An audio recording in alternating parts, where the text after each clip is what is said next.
हुजूर अलैहिस्सलातु वस्सलाम का लुआब दहन जख्मों के लिए मरहम और बीमारियों के लिए बाइस शिफा था।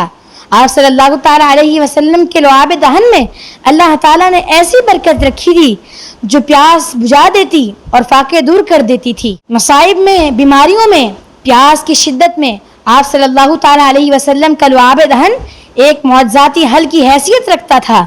हज़रत अली करमल्लाहु वजहुल करीम की आंखें आशूबे चश्म की वजह से बहुत दुख रही थीं और वो मैदान जंग में जाने से कासिर थे। हुजूर अलैहिस्सलातु वस्सलाम ने उन्हें बुलवाया और उनकी आंखों में अपना लुआब दहन डाला और दुआ फरमाई। उनकी आंखें ऐसी ठीक हो गई कि आज से पहले कभी दुखी ही नहीं थीं। इस वाक़े के बाद हज़रत अली करमल्लाहु वजहुल करीम ने खैबर का किला फतह करने में कलीदी किरदार अदा किया। और मेरे आला हज़रत रहमतुल्लाहि अलैह फरमाते हैं, जिससे खारी कुएं शीरे जा बने, जिससे खारी कुएं शीरे जा बने, उस जुलाले हलावत पे लाखों सलाम, मुस्तफ़ा जाने रहमत पे लाखों सलाम, शम्ए बज़्म हिदायत पे लाखों सलाम।